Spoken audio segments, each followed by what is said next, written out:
Akala ko mayaman tong kaibigan namin. Papanggap lang pala. Social climber ka pala? Hindi ko alam. Yung mga tinda mo? Yung mga lintik na tinda mo? Yan yung dahilan! Tapos magbebenta ka pa sa tapat ng bahay natin? Nakikita nila ako na mahirap? Ayokong isipin ng mga tao na mahirap ako. Kaya to, limunin mo yan lahat! Limunin na!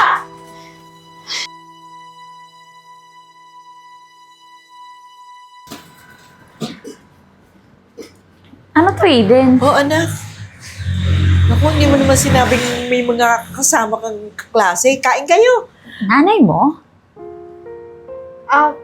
Kala ko ba mayaman ka? Hindi mo naman sinabing may karinderya pala kayo dito. Ang alam ko kasi yan, sinasabi mo sa mga kaibigan natin, may restaurant kayo. Restaurant ha? Yung social. Hindi ganyan, naninilangaw. Ah, Anak mo? Oo. Akala ko mayaman tong kaibigan namin. Papanggap lang pala. Social climber ka pala? Hindi ko alam. Hindi. Hindi ako social climber. Isa pa, hobby lang yan ni Mama. Totoo, may totoo kaming restaurant nandun sa city. Eh, Arian, mukha namang masarap yung mga Oo, luto nila. kain kayo. Tikman natin. Ano ba ito ng mga kaibigan natin?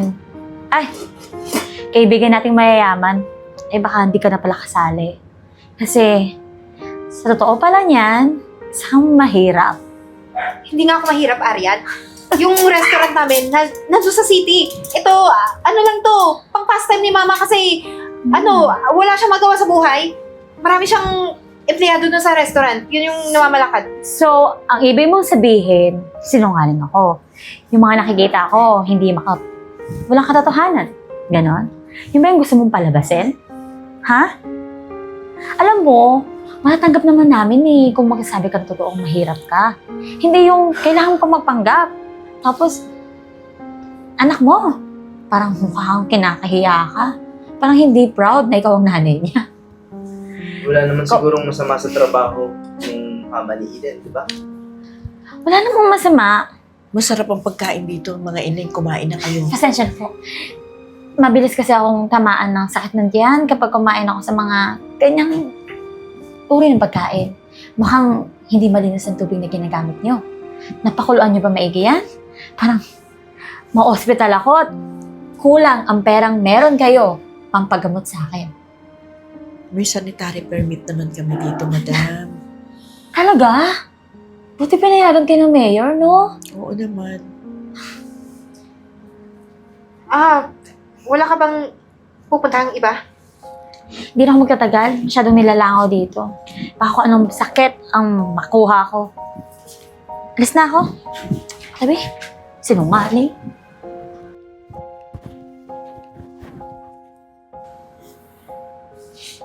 Ano to?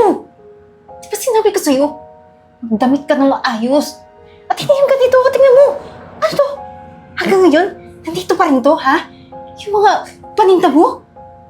Ginawa mo, ha? Maling-mali. Napakamali.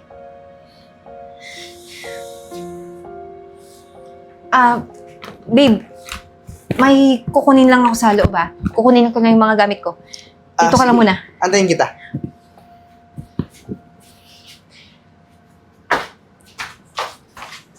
Eh, anak, pasensya ka na dun sa anak ko, ha? Minsan, ganun yun pag may sumpong, eh. Baka nagugutom ka, gusto mo kumain? Obo. Sige, Kaya sige. pa nga po. Sige, sige, maupo Mukhang ka. masarap po yung dinuguan niyo Ay, eh. masarap yan lahat. Sige, maupo ka. Sige po, Kakain na kita dyan. Ayan. Matikman mo ang aking special na dinuguan. Naku, paborito ko po ito. Pag nagdidinuguan ako, ganyan, iga talaga, walang sabaw, para nagtatagal ba siya. At saka malinamnam. Sige po titikman ko na po to. Oo, tikman mo.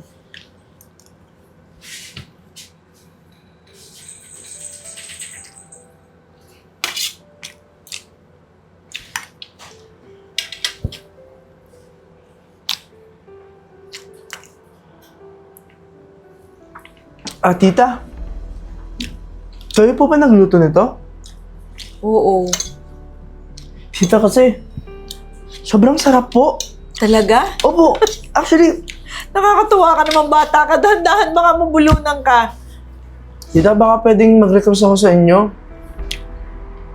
Yung mga ulam niyo po na tinitinda, pwede niyo po ba akong ipagbalot kahit tag-iisa lang po sila? Oo. Sobrang sarap po talaga ng dinuguan nyo. Gusto ko po ito ipatikim dun sa kuya ko. Yung kuya ko po kasi, may-ari po siya ng food factory kung saan yung mga lutong ulam na Pinoy, nilalagay po namin siya sa delata. Para mas lumawak po yung business tapos para matikman po ng buong bansa. May potential po kasi itong niluto nyo eh. Salamat. Ganito na lang po, pagbabalot nyo po ako lahat ng ulam nyo, babayaran ko naman po yun. Oh, sige, wala namang problema yun.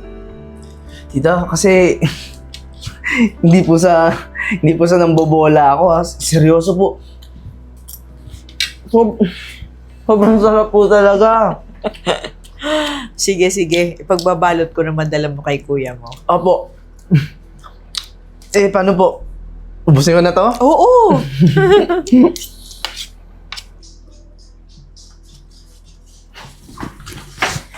Anong ginawa mo? Bakit? Hindi mo alam? Ma! Lahat ng kaklase ko, pinagtatawanan ako. Sa tingin mo, magiging masaya ako doon?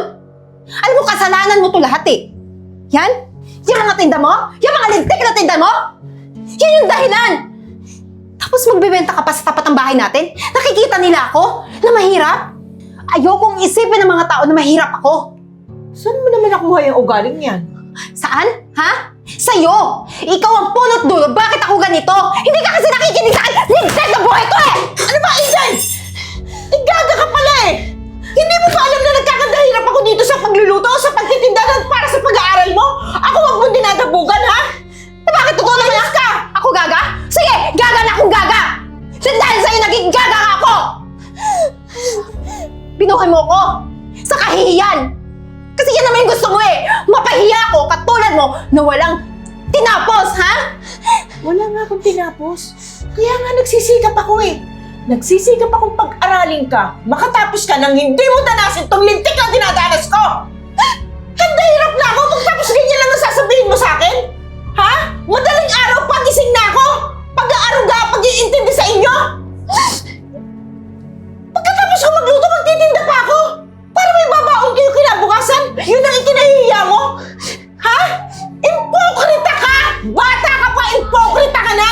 Saan ka natuto na ugaling ganyan? Yung ba tinuro ko sa inyo? Yung maglapas tangan ng magulang?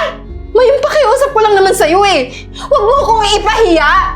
Maraming tao yung may alam na mahirap ako. Ayokong ganon. Ayokong nabubuli ako. Ayokong natutokso nila ako na mahirap ako. Ikaw ang may problema. Mas bubulihin ka nila kung wala kang lalamunin. Kung walang ilalaman dyan sa tiyan mo na ginagawa ko ng paraan. Naiintindihan mo ba yan? Hindi ko naiintindihan. Kasi ang hindi nakaiintindi sa atin, ikaw na makitid yung utak! Ngayon, lahat ng tao nakakaalam na kung ano yung estado ng buhay ko. Sasama na lang ko sa boyfriend ko. Mismo, si Renz, mayaman.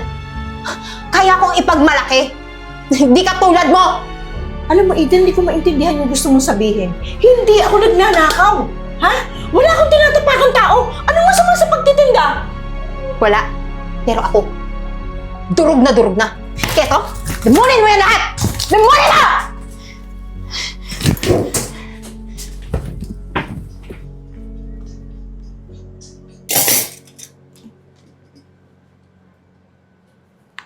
Hello? Renz? Hello? Hello, Tita Gina. Oh, Naku, good news po! Pinatikim ko po kasi kay Kuya yung luto nyo. Tapos si Kuya, pinatikim niya po sa lahat ng board members. Nagustuhan po nilang lahat yung luto nyo. ay talaga? Pinapapunta nga po kayo bukas agad-agad na eh. Opo, bukas! Oo, sige. Sa opisina ni Kuya, kung gusto nyo, sasamahan ko na kayo. Sige, pupunta ako dyan bukas. Oo. O sige po, bukas po, promise po yan ha. Sige, salamat. Bye-bye. Sige po. Okay, bye-bye. Arian, ano Ito, akala ko ba trabaho? Bakit? Di ba ito trabaho sa'yo? Alam mo ba, yung mga bigayan dito, malaki. Kapag may lalaki na gustuhan ka, tapos gusto kang i-take home, sumama ka na lang. Siguro isang gabi, nasa 10,000 din ang iuwi mo. O di ba? Instant money, mabibili mo lahat ng gusto mo. Di ba? Hindi ka na magreklamo sa nanay mong mahirap, na hindi mabigay lahat ng luho mo. Hindi ka na rin magpapanggap na mayaman ka. Bilang ka sa group namin. Pero, oo nga, easy money pero hindi ganitong trabaho yung kailangan ko. Gusto ko yung matino. Ano ba to, ha? Customers? Customers yung gusto mong i-entertain ko? Hindi ako ganun. Eden, sa panahon ngayon, kung gusto mong yumaman, walang matino. Kailangan, matibay yung loob mo. Kung gusto mong magkapera. Hindi ko kayang ibenta yung katawan ko para sa mga walang kwentang tao. Alam mo, ang arte-arte mo. Binibigyan na kita ng tulong, ikaw pa to tumatanggi. Biyaya na to, oh. Ayaw mo pa? Ayoko. Alam mo, bahala ka sa buhay mo. Kung gusto mo magpakahirap, mamulubi ka, tumira ka sa kansangan, wala akong pakialam. Hindi sa tutulungan. Ang arte-arte mo, kunwari ka pa. Simpleng malandi ka rin naman. Ayoko. Uuwi na lang ako. Aalis ako. Aalis ka? Kung tingin mo, makakalabas ka ng buhay dito. Nakikita mo yung mga bodyguard namin na yan. Hindi ka makakauwi, Eden. Kaya kung ako sa'yo, ibenta mo na yung katawan mo. Kasi sayang yan, pagkakitaan mo na lang. Dami-dami mong arte. Renz. Kuya, Tita Gina, tama? Tatapatin ko na ho kayo. Mahal na mahal ko lang tong utol ko, kaya pinagbigyan ko. Kaya tinikman ko yung luto nyo. Pero, babalita ako sa inyo na sobrang sarap. Grabe. Alam nyo, ma'am, alam ko wala pa tayong napag-uusapan pero pinangunahan ko na, kinausap ko na yung board of directors na ito yung plano ko sa produkto nyo. Basahin nyo. Tita G, delicacies? wait. Kuya, nakalata na yung niluluto ni Tita G? Pasensya na po kayo, ma'am. Na-excite din po ako. Alam nyo, nung natikman ko yung luto nyo, gusto ko siyang ipagdamot sa mundo. Gusto ko akin lang eh. Pero hindi dapat ganon. Lahat ng produkto nyo, ito, yung sa apritada, meron pa sa kaldereta. Gusto ko nga pong tikman yung ibang luto nyo. Adobo. Meron? May dalawa kayo? Nagugutom na ako eh. Hindi, papadalang kita mamaya. Ah. Papadalang ko sa'yo lahat para matikman mo. Bali, Mami Gina na po itatawag sa inyo ha. Kung okay lang po sa inyo, magpirmahan na po tayo ng kontrata and mag-uumpisa na po tayo ng mass production. And ang may papangako ko po sa inyo, mabibigyan ko po kayo ng 25% na royalty sa bawat produktong mabibenta natin.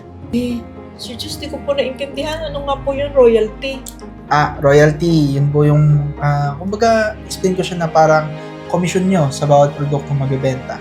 And based dun sa forecast, kapag kami market natin tong product na to, aabutin din ng mga 6 na milyon kada buwan ang kikitain. Vince! Sabi ko sa inyo, Tita G, napakasarap naman talaga ng luto nyo, tsaka deserve ng mundo na matikman yun. Ako, Sir Diyos, salamat ng marami. Kuya, salamat Kaya ngayon pa lang gusto ko na magdandil na tayo dito kasi ayoko na po kayong pakawalan, Ma'am Gina. Paano po? Tapos Hindi mamaya po, magpirmahan na tayo, ha? Opo, at saka pagluluto kayo, dadalhan ko kayo mamayang gabi. Asahan ko yan. Vince, asahan ko yan, ha? Paano? Ganito na lang po. May meeting pa kasi ako ngayon. Bali, papatawagan ko na lang po kayo sa sekretary ko para padala sa inyo yung mga papeles na pipirmahan niyo po. Tutulungan ko na rin po kayo kung sakaling meron di kayo maintindihan doon. Kasi, total, si Kuya naman nandyan, tinuruan niya ako dati ng mga papel-papel na ganyan eh. So, paano? Friends, Mami G, mauna na po ako ha. Congratulations po sa ating dalawa. Congratulations po. Thank you, Friends, Sir Josh. ikaw na bahala ha. Sige Kuya, Mauna na ako. sige po. Congratulations, Tita G. Marami. Alam mo, kung di gawa mo, wala ako dito. Deserve niyo naman po talaga yan eh. Pero mauba ko rin. Tatanungin ko sana sa'yo si Eden. Ha? Si Eden po, yung anak nyo. Oo, kasi lumaya sa amin eh. Sasama daw sa'yo eh. Nandun ba sa inyo? Tita Gina, hindi na po ako magsisinungaling sa inyo ha. Tatapatin ko na po kayo. Nung araw po na gusto niyang sumama sa akin, hindi po ako pumayag. Kasi may magulang po siya, kayo. Pinapabalik ko po siya sa inyo nung pumunta siya sa amin. Kaso, ang tigas ng ulo niya eh. Nagalit siya kaya naghiwalay kami. Tapos sumama po siya doon kay Aryan. Si Aryan po kasi nagtatrabaho yun sa beer house, sa bar. Kaya inisip ko baka si Eden din, andun na, nagtatrabaho sa bar. Renz, samahan mo na lang. Puntahan na natin ngayon. Sige po, may contact naman ako ni Aryan. Ako na lang din tatawag, sasamahan ko na po kayo. Sige. Tara po. Eden! Ma, Anong ginagawa mo sa sarili mo? sorry. Hindi ko naman alam na dito ako dadalhin ni Arin eh. Sabi ko lang naman matinong trabaho pero ito yung binigay niya sa akin. Hindi naman ako makakalabas dito ng buhay kapag hindi ko binenta yung katawan ko. Nakita mo? Nahihiya ka na nagtitinda ako. Tapos yung ginagawa mo, hindi ka nahihiya. Ayoko nga nito eh. Ma, umuwi na tayo. Ayoko na dito. Natatakot ako. Diyos ko, Eden. Nalalambot ako sa'yo. Pinag-aaral kita, dito lang kita makikita. Buti na lang sinamahan ako ni Renz. Si Renz, Kung hindi kita alam kung saan ko kita... Hindi ko alam saan kita hahanapin. ma, umuwi na tayo please. Ayoko na dito. Alika, asan na yung mga gamit mo? Kunin mo, tara na. Huwag na natin kunin. Tara na. Ulam po kayo dyan. Ulam, dinuguan. Kare-kare. Masarap ba yung ulam mo? Ikaw nga. Mabuti naman po. Napasyal po kayo dito sa mini karinderya ko. Kumusta naman? Okay naman ba? po. Opo. Ma, gusto ko lang po sana sorry sa inyo. Sorry po talaga sa lahat ng nagawa ko. Lahat po yun. Nagkaroon po ako ng leksyon sa buhay. Natuto po ako. Kaya ito, kung ano man yung nasimulan nyo, ginagawa ko rin ngayon. Okay lang yan. At least nag-umpisa ka sa mababa. Diyan din ako nag-umpisa noon eh. Malay mo someday, maging kagaya mo rin ako. Pero, ba't ka nga ba nagtsatsaga sa ganyan? Alam mo naman na ang laki ng kumpanya natin, mansyon ng bahay natin. Maalaman na tayo. Ba't nag-uumpisa ka ng ganyan? Ma, gusto ko rin maranasan kung ano yung naranasan mo dati. Tulad ng sinabi mo, baka someday, maging kagaya din kita. Kaya ito, wala namang mali siguro kung dito ako mag-umpisa, di ba? Ay, walang mali. Okay lang kung yun ang desisyon mo. Maigi na rin yung umasenso ka ng step by step na iintindihan mo lahat. Basta ang sekreto dyan, ang importante, mahal mo yung trabaho mo. Opo, ma. Isa pa, papatunayan ko sa inyo na talagang nagbago na ako. At saka, isa lang patutunayan mo sa akin, patikim nga niyang specialty mo dyan. O sige po, umupo na po kayo dyan. Isi-serve ko po sa inyo. Yabang ng anak ko ah. Panigurado po, malilimutan nyo yung pangalan nyo dahil sa niluto ko. Mukhang mabango nga. Ano po? May pagmamayabang. Ang galing. Kuha mo yung sikreto ng yung lasa. Kasi po, ma, Perfect. simula nung nagkahiwalay tayo, tapos napagdesisyonan ko na gumawa ng mini karinderya, napag-alaman ko po na marunong ako magluto. Namana po talaga ako sa inyo. Mana ka talaga sa akin. Ang sarap. Kailangan ipagbalot mo ako nito. Sige po, kahit ilang balot po, bibigyan kita. Oh, siya, ano pa pong gusto niyo? Baka gusto niyo pang tikman yung kari-kari ko, sinigang. O sige na. Ibalot mo lahat yan, papakyawin ko na. At kinakailangan, lumabas tayo ngayon. Sige ma, sige ma. Matagal na kaya natin hindi nakakapag-usap ng matagal. Marami tayong pagkukwentuhan, anak. Miss na kita. Basta rin po kita. Sige po, saglit lang po ha. Sige.